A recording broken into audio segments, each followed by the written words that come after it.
Okay, we're going to do a walk around here of this 2014 Mercedes CLA sedan. This is a brand new model from Mercedes. It slots in underneath the C-Class in price and size. It's slightly smaller than the C-Class, and it's very inexpensive for a Mercedes. The base car, the CL250, starts just under $30,000, which is pretty phenomenal. It means that if you could afford a Toyota Camry or a Toyota Avalon, you could probably afford this car.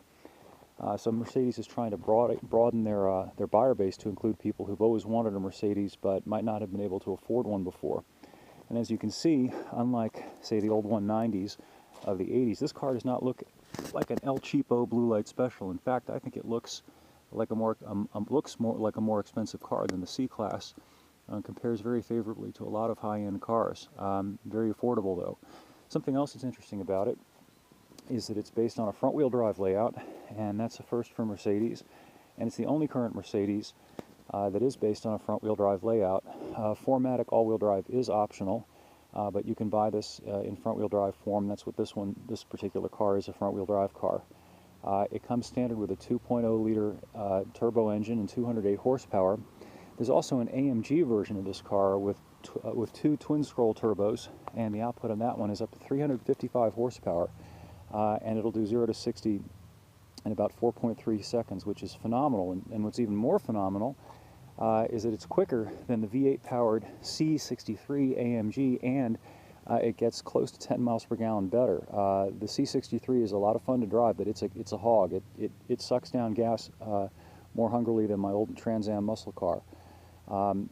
The base car, this CLA, is also capable of about 38, almost 40 miles per gallon on the highway, which is also phenomenal, and it does 0 to 60 in about 6.4 seconds. One of the few deficits of this car is that it does have a pretty small back seat. You take a look here, you've got about 27.1 inches of back seat legroom, and because of this low-cut roofline, you've got about 1.25 inches, 1.5 inches less headroom than you would have in the C-Class. So that's one of the few liabilities of this car. The front seat is a little bit tight also, particularly if you get the panorama sunroof. But the front seat is serviceable. The back seat is really tight. That's one of the few flaws, few objective weaknesses of this car. Let's go around and look at the inside. As you can see, it does not look like a cheap car interior. Got a lot of SL style cues, the vents. It's got this iPad-like screen here. It has many bells and whistles that you would find in very high-end cars, and yet it's pretty inexpensive. This one is nicely optioned. It does have the optional upgrade audio system, a Harman Kardon system with a 10 gigabyte hard drive. And it's got the sport package, which comes with these 18-inch sport summer tires. One qualification about those summer tires, the ride of this car is pretty firm to begin with, and if you get the sport package and these 18-inch wheels, it becomes even firmer, and you might want to test drive this car for a good half hour or so with that package before you commit to buying it. It's not that it's abusive, but it is firm. And if you do a lot of highway driving, you might find that it's a bit too firm for your backside.